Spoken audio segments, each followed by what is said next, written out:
hindi magiging malamig ang Pasko ng Kath. Then for sure mga kasembreros, no? Tapos may pasabog na naman si Sir Alden. Tapos sina Kyla at Daniel Padilla hindi na daw magtatagal. Kahit lalaki ay nagagapuhan kay Sir Alden dito. So yan, at marami pang items, no? Kaya tutok lang kayo mga kasembreros, wag na wag kayong BBTO. Dito lamang sa parang naging the buzz, no? So, unahan ko itong pasabog ni Sir Alden, mga kasembreros. Nagbukas na yung kanyang dalawang, if I'm not mistaken, dalawang branches ng Hungry Pita kagabi or kahapon, mga kasembreros, yung sa Metro East, yung isa. Tapos, yung kakatapos nga lang ay yung sa Eton, no? Sa Santa Rosa, Laguna, mga kasembreros. So, Hungry Pita Robinson's Metro East, no, ay officially open na po kahapon. So, grabe, no? Talagang sunod-sunod. Parang halos kada linggo may nagbubukas na dito na business ni Sir Alden, mga kasembreros. So, parang balak niya ang buong Pilipinas magkakaroon ng branch ng ng Hungry Pita. Grabe. Deserve ni Sir Alden yung kanyang mga blessings, mga kasembreros, kasi binibigay din naman niya sa mga tao, no? One of the kindest people sa planetang ito, si Sir Alden. So yun. So tapos dito yung Eton City Square sa Laguna ay nagpasabog din ng kanilang pa-drums dito, no? At saka doon nga sa kanilang opening ng Hungry Pita, mga kasembreros. So congrats Sir Alden sa mga milestones sa buhay. So kung titingnan mo talaga, halos lahat ng angulo, halos lahat ng aspects ng buhay ni Sir Alden ay successful, no? Talagang sa love life na lang yung inaantay natin. Spiritual, no? Sa kanyang physical, sa kanyang financial, sa kanyang social, no? Kasi ito yung sabi natin na kapag malapit ka sa Diyos, you have a close and intimate na relationship sa Panginoon. Kung may yung pananampalatayang buhay ba, no? Yung pananampalataya may kasamang gawa. Ito yung sabi natin na the more you are closer to God, the more that you love your neighbors, your family, your friends, and so on, mga kasembreros. And pinagpapala siya ng Panginoon because he is an obedient servant of God, mga kasembreros. Si Sir Alden, no? Talagang hats off. Kasi pinamimigay niya kind-hearted, no, generous, tsaka down to earth, no? Talagang sana maraming na nga dun sa Casino Plus kagabi, sabi na parang sana may clone si Sir Alden, no? Parang pwede mo siyang i-clone so mga anak ka na lang na marami. Tapos disiplinahin mo ng kagaya ng sa ugali mo, Sir Alden. So talaga nag-utos tayo dito ng mga anak siya ng marami na mga anak ka ng isang dosena. Charing. Hindi, joke lang po, mga kasembreros. Kasi di ba parang yung gantong tao yung dapat na pinaparami sa mundong ito, hindi yung mga bashers at saka mga negatron, no? At saka mga kawatan sa gobyerno. Singit ko talaga ito. And then ito, ang cute nito kasi nang pababa na si Sir Alden sa kotse, part nito ng Casino Plus niya, pero parang July pa yata ito na kanyang Casino Plus na pag-attend, mga kasembreros, pababa niya sa kotse. Diba, sobrang gwapo, no? Sobrang pogi ni Sir Alden. Yung sa last part ng video ay tayo ito. Mamaya i-play ko to para mapakinggan yung mga kasembreros. Sabi ng mga lalaki, sabi niya, gwapo nga, pogi nga, sabi nga. So narinig at saka nahagip talaga sa camera, mga kasembreros, yung kanilang yung kanilang sinabi, no, na kahit mga lalaki ay nagwagapo. Hindi naman sila napapading kay Sir Alden, mga kasembreros. Paghanga lang yun, no, bilang mga kapwa lalaki, mga kasembreros.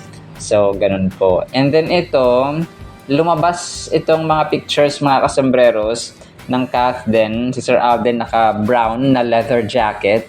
Si Ma'am Catherine naka-blue. Tapos yung isa naman dito ay naka-terno sila na parang brown or gray or ash na dito ng kulay ng damit, mga kasembreros, or long sleeve itong kay Ma'am Catherine. Tapos yung isa parang kiss, no, si Sir Alden sa cheek ni Ma'am Catherine. Tapos sa labas sila ng street. Pero ito po ay mga edited, AI generated pictures lamang po ito, mga kasembreros. So lilinawin lamang po natin, para tayo po ay hindi sabihan na naman, mga kasembreros. Tapos, yun, kagabi, ay may mga nag-post of course no ng bisita ni Sir Alden sa Lion City sa Santa Rosa, Laguna. Sa sports complex naman sila mga kasembreros kagabi no, na kung saan ay kumanta si Sir Alden ng Uptown Girl. She's so yun po, no, narana niya ang mga taga sports complex Santa Rosa, Laguna mga kasembreros. So yun po, ito po ay posted ng mga fans din po at saka humahanga kay Soiti mga kasembreros no. So kagabi ay parang ano siya, this was posted by Mr. Vance no. Kagabi ay naka blue na parang sweater si Tisoy mga kasembreros. Tapos yun no, igop-igop ang inyong CEO no, Chief Executive Officer at saka producer mga kasembreros. And then ito, natutuwa ako dito sa caption ni Capricorn mga kasembreros no, sa TikTok niya. Kasi di ba Sir Alden parang nag-drive siya ng motor. Hindi ko lang parang sa magpakailanman or parang sa isang series yata ito ni Sir Alden mga kasembreros, na kung saan siya nga ay isang nagda-drive siya dito ng tricycle mga kasembreros.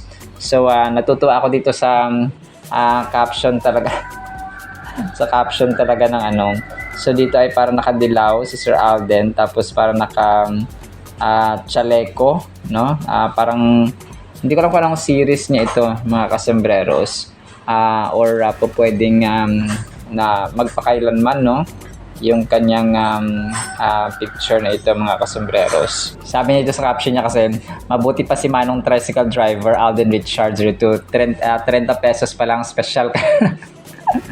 Saan kaya nakapila tong si Kuya ang pogi so much. Tapos laro na naman yung nasa comment section, sabi niya, wag na tayo dun sa mga FX at saka sa mga van, mag-tricycle na muna tayo. Mag-tricycle na muna tayo kasi ang pogi ng driver. Sobrang kulit ng mga nasa comment section mga kasembreros no. Talagang tao dito, ang tataba ng mga utak ng mga ng mga ng mga tao, especially kapag hinahangaan nila. Ito, so nag-share ulit dito ang isang admin no ng pictures ni Ma'am Katrina at ni Julia nung bata pa sila. So marami kasi silang picture ng bata no, kung kaya na ipa-flash din natin ng paiba-iba mga kasembreros kasi ibang picture naman yung in-attach nila nung maliit pa sila at tapos naging malaki mga kasembreros. And if I'm not mistaken ay time pa ito ng Mara Clara mga kasembreros, na kung saan ay ang taas ng rating ng Mara Clara dati mga kasembreros. So kasi dalawang reyna no ang tarito ang nagsama sa isang sikat din na drama series noon ni Judy Ann Santos at saka ni Gladys Reyes mga kasembreros, sina Mara at Clara. So ang galing din ng lumikha noon, parang sumulat ng Mara Clara mga kasembreros. So ito kasi yung kagandahan no, kapag may mga pelikula dati or may mga teleserye dati, parang marirecall mo siya kasi sa lalo na kapag ina-upload mo, mababalikan mo, so ganun mga kasembreros ba. So nakakatuwa lang dahil sa advance ng technology natin ngayon ay marami na nagagawa ang mga tao, especially sa vlogging talaga mga kasembreros at saka paggawa ng content at saka pag-upload. And then ito, si Ma'am Angelica de la Cruz ay pinost niya no, magkasama sila ni Sir Alden 21 hours ago, the grand dame of drama Angelica de la Cruz and Asia's multimedia star Alden Richards. So parehong maputi no, itong sina Ma'am Angelica at saka si Alden Richards mga kasembreros, pero syempre mas maputi pa rin si Ma'am Angelica kasi babae siya. Tapos parang sa lahi na nila Ma'am Angelica yung pagiging maputi talaga mga kasembreros. So magaling din ito no, si Angelica na nakasama dati ni Ma'am Judy Ann Santos sa Esperanza. And yun, talaga magaling din ito na actress at saka kontrabida si Ma'am Angelica de la Cruz, mga kasembreros. Pero parang wala na siyang wala na siyang projects si Ma'am Angelica de la Cruz, mga kasembreros. Parang naglaylo na siya sa Pero alam ko siya nasa GMA, may parang last na niya. Pero yun po yung last niya na teleserye, hindi ko rin siya nasubaybayan. Kasi minsan may nagpa-pop up pero parang wala na siya ngayon sa mga drama-drama at palabas. And then ito, next item natin. So may nag-comment dito, mga kasembreros, sa kina Daniel Padilla at Kyla Estrada, maghihiwalay din yan na sa umpisa lang yan, sweet, hahaha. Ito ay posted ng isang fan na si Heartcap, mga kasembreros. So ako po, nakita ko rin yun, mga kasembreros, hindi ito magtatagal yung kasi wala pa sa tamang edad. Nasa tamang edad na sila, pero yung tipo kasi ni parang alam mo yun, parang basta parang nakikita ko na hindi sila magtatagal, mga kasembreros, kagaya ng mga relationships na meron ngayon, sina Julia Barreto at saka si Gerald Anderson, matagal na rin sila, sina Bea at Dominic. Sino pa ba? Si Kylene Alcantara, si Andrea Brillantes at saka si si Richie Rivero ba yun? So basta maraming hiwalayan, basta parang hindi ko nakita na papakasalan nito ni Daniel Padilla. I'm not judging naman, pero parang kasi parang yun yung trend, mga kasembreros, na ginagawa ng mga artista, lalo na ng mga lalaki na parang temporary lang, after how many months or years ay maghihiwalay din, mga kasembreros. Kylie Padilla, Alger Adrenica, naghiwalay din. Si Sara Labati, Richard Gutierrez, naghiwalay din, may mga anak na sila. So parang ay nako po, sana nagiging good example tayo, kasi sila kasi public figures at saka mga sikat sila, mga kasembreros. Pero hiyaan na natin, and then ito, next item natin, mga kasembreros. Ang ganda ni Ma'am Catherine dito, pinost ng isang admin. Si Ma'am Catherine, mga kasembreros, si Phenomenal Box Office Cinema Queen, posted by Kimberly De Los Santos 2 hours ago. Pictures ito ni Ma'am Catherine, mga kasembreros, na kung saan ay naka-white siya, pareho. Tapos sa long hair pa siya. Para sa akin, mas bagay kay Ma'am Catherine itong ganito na buhok, mga kasembreros, or pwedeng pa triman ng konti, pero mas bagay sa kanya yung long hair, mga kasembreros. So minsan gusto rin kasi nilang gusto rin nilang maiba-iba ng konti ang looks, mga kasembreros. And then ito, si Raisa, na kapatid ni Sir Alden, ay nag-post ng Fulkerson Mansion sa labas. Tapos may sasakyan na nakaparada sa labas, mga kasembreros. So isa ito yata sa mga sasakyan ng Fulkerson family. Tapos of course ni Soiti, mga kasembreros, malaki rin talaga ang mansion ng Fulkerson, mga kasembreros. Mas malaki yung kina Ma'am Catherine kasi parang mas marami sila na pamilya, mga kasembreros. And yun, ngayon ay abangan natin. Wala na gaanong update si Sir Alden sa kanyang bahay kasi nga ay napinapagawa kasi nga sobrang busy ni Soiti. Naglalagari naglalagari, mga kasembreros, kagaya kagabi nag Casino Plus na, tapos nag Lion City pa, guesting, mga kasembreros. So aabangan ko na naman yung pagkanta niya ng Dilaw, mga kasembreros, or tingin ng Cup of Joe sa kanyang mga public appearances, mga kasembreros, or mga guestings. So alam ko kakantahin na naman ni Soiti yan, mga kasembreros. Abangan talaga natin. And then ito, si Sir Alden, parang may nagpa-picture sa kanya na nanay. Si Remy ito, mga kasembreros, sobrang cute lang, and talagang maraming nanay, maraming lola ang humahanga kay Sir Alden kasi nga alam nilang napakabait na bata ni Sir Alden, mga kasembreros. That is why talagang hinahangaan siya, hindi lang ng kabataan. And yun nga, mga kabataan din hinahangaan siya because of his advocacy. So yun, narinig ko rin si Ma'am Bianca De Vera na nilook up nila si Kuya ni Alden, kasama sina Will Ashley, Dustin Yu, Kasi nga talagang hindi lang sabi ni Bianca De Vera na sobrang sikat din, no? Hindi, sabi niya hindi lang sa trabaho, hindi lang sa kanyang passion, pero yung kanyang pagkatao at yung kanyang advocacies mga kasombrero sa buhay na sobrang worth it, no? Kumaga pa talagang kapupulutan mo ng aral, kapupulutan mo ng magandang halimbawa mga kasombreros ang isang Alden Richards. So hindi lang siya puro kapugian, hindi lang siya puro pagiging mayaman or pagiging sikat, but his personality in general mga kasombreros, na kung saan ay hindi lahat, kasi artista ka, sikat ka, no, given na yon, pero yung pagkatao or character mo talaga ang nagmamatter or mas mahalaga sa lahat mga kasombreros.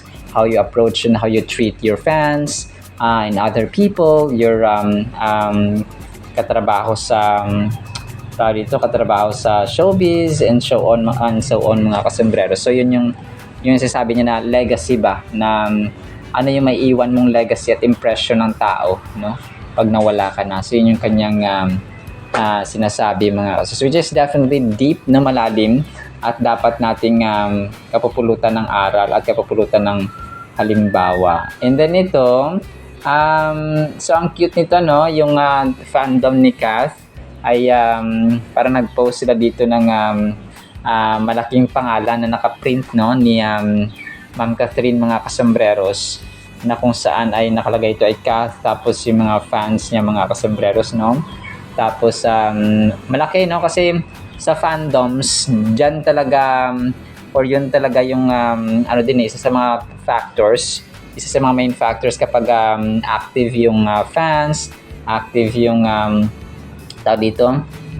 yung mga fandoms, yung mga grupo mga kasombreros. And kay Sir Alden, no, talagang kaliwat kanan din yung kanilang advocacy na ginagawa na pagtulong mga kasombreros sa mga tao. So yun, dito yata wala si Tita Long Gumatay. Pero yun po, no, si Sir Alden nakakatuwa kasi, di ba, punong-puno ng purpose at saka mga advocacy yung ginagawa niya. Yung kanyang A-team, no, yung kanyang Alden team mga kasombreros ay yun yung ginagawa, kasi nga sinusunod nila at ginagaya nila yung kanilang hinahangaan mga kasombreros, which is definitely worth imitating, no. Talagang karapat dapat gayahin mga kasombreros. And then yung isang endorsement ni Sir Alden, no, yung kanyang Ribisco ay nag-post ulit kagabi ng panibagong pictures mga actually dati lang na pictures, parang ni-repost lang nila mga kasombreros at nilagyan nila ng panibagong caption, no. 8 hours ago, pasobra muna bago sumabak sa holiday rush, no. Tapos yung mga pictures niya, pasobra rush, no, pasobra. So tapos mga pictures ni Alden mga kasombreros. So which is hindi niya kasama dito si kuya niya Luis mga kasombreros. And then ito, last item natin mga kasombreros, meron pa ng merong yung yung Stardust ni Sir Alden. Ngayong araw actually, no, yung kanilang available na ngayon yung ticket nila, pero magkakaroon sila ng parang yung Cup of Joe ulit, no. Magkakaroon ng big event sa Santa Rosa, Laguna Multipurpose Complex sa Feb 28 naman ito mga kasos.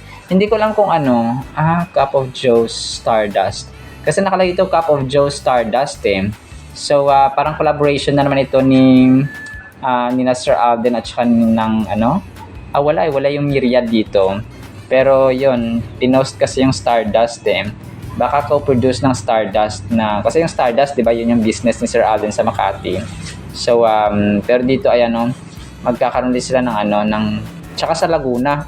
Hindi ko na alam kung taga Laguna itong mga miyembro ng Cup of Joe mga kasombreros na kumanta ng hindi yung yung tingin mga kasombreros, no, na paborito ng Kath din mga kasombreros. Tapos yun, ang sabi kasi dito ay Cup of Joe Stardust Laguna Feb 28 or February 28, 2026. alas 8 ng gabi, Santa Rosa Multipurpose Complex ulit, no? Dito po ay sinasabi nila. So, meron silang ticket. VVIP, 6,900, no? Medyo mahal-mahal ang ticket nga lang. VIP seated, 5,900. Tapos sa VIP standing, 4,500. Kasama dito yung lower box na center, 4,500. 4,500. 3,000 naman sa lower left, no, na box mga source or upuan. Tapos yung dito, yung general admission naman na ay 1,500. So medyo mahal-mahal lang ang ticket mga kasos kasi sobrang sikat nito ng Cup of Joe mga kasombreros. So yun, kung trip nyo lang pong pumunta doon sa kanilang concert mga kasombreros. Alright, so yun naman sa ating Kathleen items. Pahingan mo natin itong pagpasok ni Sir Alden na pati yung mga lalaki ay sasabi ng gwapo, pogi, no, mga kasombreros. Tapos afterwards ay ang salita ng Panginoon na sobrang ganda. Isang pinagpalang araw po sa bawat isa and medyo makulimlim po dito sa amin. So pagpalain po ang bawat isa. Kapit mo! Punta ka mo! Tsaka mo din ang lapis dyan. Papagalitan na One time na lang ha. One time na lang ha. Nakapicture pa. Kain dito ka. Kain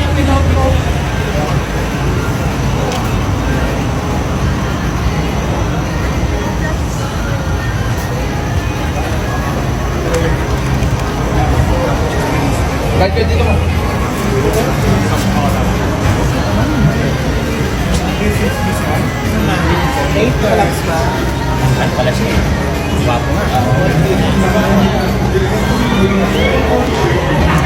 Para po sa ating Word of God ay sobrang cute dito mga kasombreros. Ang title natin ay Simple at Mga Bata. Bakit kaya, no? Proverbs chapter 1 verse 4, to give prudence to the simple, so yun, mga simple, to the young man, knowledge and discretion. So, mga simple at mga bata, mga kasombreros. So, we are still talking about wisdom, no? Sa Proverbs chapter 1 na isinulat ni Haring Solomon, mga kasombreros. So, mga simple. Ang mga taong simple, sila pala yung itinuturing na matalino, no? Hindi yung sobrang bongga, hindi yung sobrang ma-outfit, hindi yung sobrang dito. Basta, sobra-sobra na mga luxury, mga kasombrero sa buhay. So, ito yung tinuturing na to give prudence. Okay? Prudence, mga kasombrero, ibig sabihin ay may wise decision ka, may maalam ka na kung pa keen or sharp, mga kasembreros, ang iyong pag-iisip, no? May wise ka, mga kasembreros, in general. So that's prudence. Kasi yung mga tao na tao dito, matanda na sila pero yung asal at saka yung pag-iisip nila hindi ganon ka tao dito ka matalim, mga kasembreros. So, yung pagiging prudent ay parang cautious ka ba? No? Nagkakaroon ka ng ability para mag-govern or mag-disciple or mag-discipline, mga kasembreros, sa ibang tao or sa iyong sarili, mga kasembreros. So, ganun siya.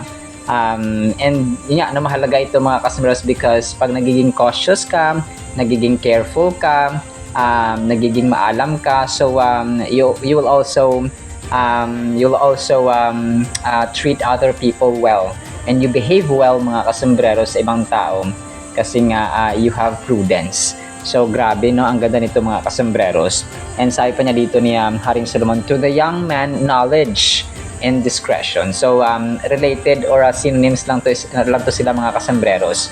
So young man, sa mga bata naman ay magbibigay siya ng kaalaman din, no, knowledge, mga kasombreros, at saka discretion. So, sa mga bata ngayon, talagang napakarupok ng kabataan ngayon, mga kasembreros. Especially yung mga teenagers, yung mga grade 7, high school, senior high, no? Ano sila, kumaga pa parang mapupusok sila, mga kasembreros. They always wanted to have jowa.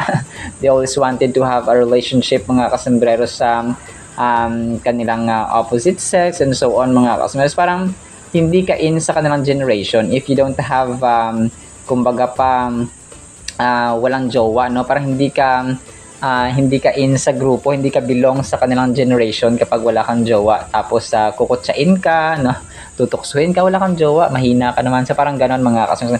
And this generation, no, talagang vulnerable sila sa any sort of abuse mga kasambreros. Sometimes yung bisyo, no, sometimes yung puso talaga nila, no, kasi very fragile, no, yung mga puso ng mga bata kapag mapupusok sila, marurupok mga kasambreros. Ang tendency dito ay talagang magi-give in sila, no, sa mga temptations, madali silang tablan ng mga tukso sa paligid, no, especially yung immorality, yung mga bata pa sila nag-engage na sila sa mga sexual intercourse and so on mga kasambreros, kasi nga marurupok sila, no, kumbaga kasi yun kapag ang lalaki at babae kapag nagtabihan, parang kuryente niyan mga kasambreros, and you know what I mean. So ang tendency, hindi nakapagtapos ang pag-aaral, so dagdag sa pahirap sa pamilya at saka sa ating community in general. So the wise author in Proverbs chapter 1 verse 4 emphasizes the importance of acquiring wisdom, knowledge, and discretion. So this verse serves as a reminder that everyone, regardless of their age or experience, can benefit from learning and growing. So talaga may learning and growing mga customers dapat sa buhay natin. Hindi porke matanda na tayo, hindi porke bata pa tayo. Kasi nga, di ba, from elementary, high school, grade, junior high, senior high, college, mga customers, no? And yung pinaka learning dapat natin sa buhay, yung matuto tayo sa buhay, no? Kasi ang buhay po ay isang araw-araw, isang continuous learning. Yung journey natin sa buhay, journey din pala ang learning, kasi araw-araw may natututunan tayo. Pag mali yung desisyon natin ngayon, bukas babaguhin na naman natin. So kung tama ang desisyon natin yun, so ipagpapatuloy natin araw-araw. So ganun ba? Yun, so parang araw-araw learning. So araw-araw may buhay, araw-araw may learning mga kasambreros. So kung kaya sasabi dito na continuous dapat ang learning no matter what your age is. So hindi basihan ang age, hindi basihan ang edad mga kasambreros, na may natututunan tayo whether sa school or sa buhay or sa trabaho, no, kung saan man tayo naparoroon mga kasambreros. The verse highlights the idea that wisdom is a valuable resource that can be accessed and developed by anyone by offering prudence to the simple and guidance to the young. So yun, napakaganda nito mga kasambreros, yung guidance sa mga bata mga kasambreros, no, especially sa mga teenage days ng kabataan ngayon. We have to be, kung tayo po ay parent, kung tayo po ay guidance counselor or teacher or guardians mga kasambreros in general, ay dapat maging aware tayo sa mga pinapanood ng mga anak natin. And meron akong nabalita sa Australia, kailan nga ba yun? Parang last week ko yata siya napanood mga kasambreros. Sa Australia, tapos binilita rin sa Billionaire News Channel. Ang pala doon, no, may batas doon sa kanila ngayon na ang pwede lang maka-access sa Facebook or magkaroon ng social media sa Facebook ay 17 pataas. So 16 pababa, wala silang access sa Facebook mga kasama. Hindi sila dapat magkaroon ng access. Yun nga, ang problema doon, hindi ko lang alam kasi nadadaya naman yung edad sa Facebook. Pero baka may birth certificate, scan yung ID or something like that. Pero yun, gagawa nila sila ng paraan. Pero yun, ang ganda kasi yun nga, sabi ni Willard Cheng at saka ni Corina Sanchez, parang doon kasi nagmumula yung edad pababa, 16 pababa. Ito yung naluloko ba, madaling maloko mga kasambreros ng mga scammers or ng mga. And ko dun sa may sinabi niya na parang yung pagkumpara, you compare yourself to someone na makita mo sa Facebook, kukumpara mo yung sarili mo, so nagkakaroon ng mental health issue. So which is tama mga kasmas, no? And kung paano nagiging daan yung social media sa mga edad na ganito sa pag-commit ng suicide, no? Sa pagkakaroon ng mental health issues and so on mga kasambreros. So hindi na sila makapag-focus sa pag-aaral. So masisira yung kanilang kinabukasan in general kapag So ang ganda ng batas yun, ang batas na nasa Australia mga kasambreros, nakakapasa lang. So sana nga dito sa Pilipinas ay magkaroon din ng ganong uri ng batas, no, na only 17 and above ang pwede magkaroon ng Facebook, kasi nga madaling madaya doon mga kasumero sa mga kabataan. Proverbs 1:4 nestled within the opening chapter of the book of Proverbs, attributed to King Solomon o kay King Solomon mga kasombreros, ang book na ito. So, in our contemporary society characterized by a deluge of information and choices, the relevance of Proverbs chapter 1 verse 4 is strikingly apparent. Individuals, especially the young and experienced, are in a dire need of guidance to navigate life's complexities. Consider a young professional embarking on their career journey, facing a myriad of decisions. The wisdom encapsulated in Proverbs chapter 1 verse 4 can serve as a compass steering them towards choices aligned with integrity and long-term success. So, yun, talagang prudence to the simple conveys that wisdom is not exclusive to the learned. Even the inexperienced, di wala pa daw experience mga kasumberos, can exercise sound judgment through prudence. So, kahit yung mga bata, kasi minsan, rin yan kunwari may mga katrabaho tayo, na mga bago pa, tapos tawag dito, may mga matatanda na tayo ng mga veterano. So sometimes mas maalam pa or may prudence pa yung mga mas bata, mga kasumero sometimes kasi nga syempre pag matanda na rin minsan, kapag sa trabaho ang pag-uusapan, pero sa experience of course lamang na lamang parati ang mga matatanda, mga kasembreros sa atin. So yun siya, no? And yun, may mga times na yung mga bago, sila pa yung mas maalam, mga kasembreros, na kapag naturuan sila ng mga ilang buwan, kumpara dun sa mga veterano, mga kasembreros, kasi may mga times na nakakalimutan na ng mga tawag ito ng mga matatanda, no? Ganun, mga kasembreros. So this calls for deliberate and thoughtful decision making regardless of one's background. Knowledge and discretion to the young underscores the importance of equipping the youth with the tools necessary to navigate life's twists and turns. Knowledge signifies the acquisition of understanding through learning, while discretion entails making wise and discerning choices. So yun siya. Alam nyo, yung wise choices, napakalaga nito kahit saan tayo pumunta, mga kasembreros. Kapag mag-wisdom tayo, hindi naman natin hindi natin maiiwasan na magkamali, no? Pero kumbaga pa, kung maiiwasan natin sa umpisa pa lang, ay gawin na natin. Kumbaga pa, first time right, nasa una pa lang, dapat ay magkaroon tayo ng tamang desisyon, tamang hakbang, so that kung meron mang problema ay hindi ganoon kalala, mga kasembreros. So kung kaya malaga sa ating buhay, tayo man ay nanay, tatay, kapatid, asawa, or estudyante, or trabahante, may wisdom tayo sa buhay. Kasi may mga ordinaryong tao naman na kapag maalam sila ay nagiging successful, no?